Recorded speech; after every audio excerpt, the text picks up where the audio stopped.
私あなたに会えて本当に嬉しいのに 같이. 지금 일본에서 제일 잘 나가는 작곡가가 지금 막 핫하게 잘 나가는 작곡가가 킹누 그 기타리스트신 그 작곡가 분과 이 요네즈 켄시상이에요. 이 두 분인데 우리가 킹누는 뭐 여러 번 했으니까 네, 요네즈 켄시상 노래는 가장 유명한 레몬이라는 노래가 있어요. 그 노래는 우리가 예전에 리뷰를 했고 두 번째 리뷰인데 어떤 노래를 하면 좋을까 하다가 사실 뭐 되게 다양해요. 스펙트럼이 이분이.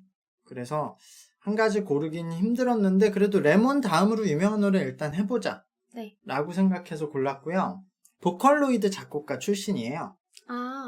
그런 AI가 노래를 하는 출신이라서 그래서 스펙트럼이 넓기도 하고 약간 그런 느낌이 있긴 있어. 스펙트럼이 넓긴 넓지만 뭐 본인이 이제 노래를 지금 싱어송라이터로 하는데 그래서 2018년도였나? 그 한 해를 일본 한 해 음악계를 접수했던 아까 말한 레몬이란 노래로 当たり前のようにそれら全てが悲しんだ 이건 진짜 만능 아티스트네요.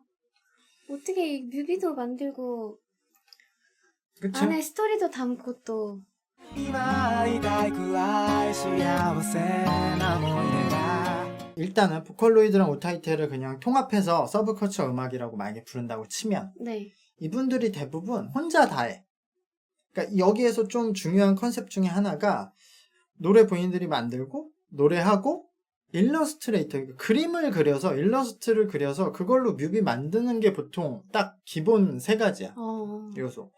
그래서 누구나 그렇게 하진 않는데 그래도 그 사람들의 어떤 그런 룰이 있어서 보통 이게 잘된 사람들이 좀 잘 되죠. 그래서 만약에 이걸 여러 사람이 나눠서 작업하기도 하는데 어쨌든 노래 그 영상이나 애니메이션을 대부분 일러스트로 하거든요. 근데 어쨌든 이건 본인이 직접 그린 그림이라고 하고 모든 그림이 그래서 되게 뭐 두세 달 그림 작업을 했다고 해요. 네. いつか来るよ別れを育てて歩く 그리고 요네즈 켄시는 노래는 사실 아까 말했듯이 스펙트럼이 진짜 너무 넓어 들으면. 그래서 다양한 사람이 다양한 곡을 좋아할 거라고 생각해요. 그리고 이 노래는 좋아해도 이 노래는 안 좋아하고 뭐 이럴 거라고 나는 생각을 하는데 あなたに私の想いが全部伝わってほしいのに 그래서 이 노래도 뭐 호불호가 있을 수는 있다고 생각해. 엄청 제기에는 엄청 그냥 딱 대중적인 노래인데 뮤비 때문에 노래가 좀 더 좀 특별하게 보이는 것도 있는 것 같아요. 그 뮤비랑 같이 봤을 때가 확실히 더 효과가 있을 것 같긴 해요. 그냥 지나가다가 음악 들을 때보다 너무 시각적으로 매력이 있는 영상인 것 같아요. 아, 그쵸. 그 네. 그림도 좀, 네. 너무 그렇게, 그게 작화가 나쁘지 않게 그렸는데, 誰にも言えない秘密があって嘘をついてしまうよ 그냥 딱 들었는데 듣기 좋다. 이럴 때만큼은 오히려 음악을 공부했음에도 불구하고 그리고 또 그런 것도 있는 것 같아요. 사운드가 너무 커버가 많이 되면 저도 제 노래 같은 경우 편곡할 때 저는 제가 노래하는 사람이 아닌데 노래를 하는 케이스에 정말 그러다 보니까 저도 모르게 사운드를 더 많이 넣는 경우도 있어요. 네. 악기가 많으면 일단 정신이 없이 지나가잖아요. 이건 저는 3박자가 다 맞았던 것 같아요. 시각적으로나 청각적으로나 편곡도. 消えない悲しみもほころびもあなたといれば 노래 자체는 아까 말했듯이, 남성이 부르면 난 당연히 남자 얘기인 줄 알고 듣는데, 맞아요. 여성 그게 입장 의외예요. 얘기여서, 처음에 그거 막 뭐라고 한 사람들도 많았어. 내가 딴 그런 노래가 있었어요. 네. 그 노래 리뷰했는데 이거 여성 입장에서 쓴 가사인데 그것도 알아보지 않고 리뷰했냐고.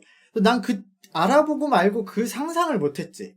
남자 보컬이 부르는데 왜 여성 입장을 부르지를 내 개념이 없어서. 근데 그 이후엔 이렇게 주의 있게 듣는데 이 노래도 아타시라고 하는 표현이 있어요. 나를 표현할 때. 근데 그게 아타시. 여성이 표현을 하거든요. 아타시는. 그러니까 그래서 이거 여성 입장. 근데 보니까 뮤비도 여성 입장에서 쓴 내용이고 네. 좀 굉장히 네거티브한 사람이 누군가를 좋아하게 됐을 때 그 감정 내용인 것 같아. 가사 내용은. これでよかったねと笑えるのがどんなに嬉しいか 아이네 클라이네라는 말은 원래 네. 저렇게 되면 의미가 없고, 내가 알기로 아이네 클라이네, 그러니까 뭐 모차르트였나? 클래식 중에 제목이 있나요? 그러니까 아이네 클라이네 어쩌고 저쩌고가 있어. 네. 그 뒤에 뭐 무슨 교향 뭐 협주 이렇게 붙는 게. 근데 그 뒤에가 아마 독일어였던 것 같은데, 그 아이네 클라이네 어쩌고 저쩌고 뒤에가 안 붙으면 원래 앞에 저 아이네 클라이네만으로는 네. 아무 의미가 없대. 원래 그런 단어는 없대. 진짜요? 근데 요네즈 켄시는 그 전체 내용 중에서 요 앞부분이 아이네 클라이네라고 따오면 이게 뭔가 그 여성 이름 같은 느낌도 나고 해서 뭐 지었다고 하더라고. 그냥 따와서. 그런 이름. 私の名前を呼んでくれた 어쨌든 사운드는 뭐 생각해도 사운드를 네. 꽉꽉 채워놔서 맞아요. 뒤에는 이미 진짜 일렉 기타가 네, 그리고 피아노도 엄청 빠르게 꽉꽉 채워놔서 맞아요. 그런 부분이 듣기 좋았다 라고 생각합니다. 일단 준비된 거는 여기까지고, 네. 호롤 양양님이 레몬도 한번 듣자고 하니까 레몬 들어볼까요? 네. よかったでしょう未だにあなたのことを夢に見るあの日の悲しみさえあの日の苦しみさえその全てを愛してた 이 드라마도 꽤 잘 됐었고, 그러니까 뭐 노래도 잘 됐었던 거겠죠? 뮤비조회수 7억 넘는다고? 7억이면은 어느 정도려나? 일본 노래 중에 7억 넘는 거 뭐가 있지? 내가 아는 노래 중에 레몬이 제일 높나, 그럼? 진짜요? 일본 노래 중에 제일 높아요, 레몬이? 와, 1위야, 일본 탑. 그러니까 노래가 더 잘 되긴 했어. 말했듯이, 뭐, 드라마도 잘 돼서, 네. 이제 삽입돼서 막 노래가 잘 됐는데 그 노래는 더 오래 갔죠. 2위는 뭐예요?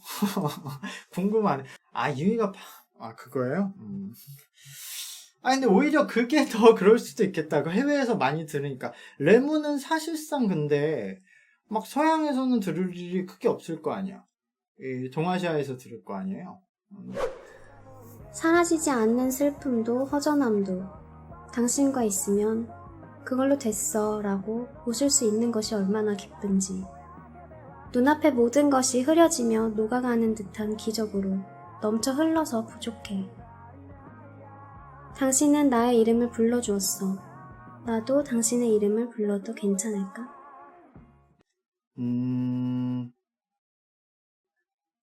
이런 상황이 오면 좋겠네. 갑자기 마무리가.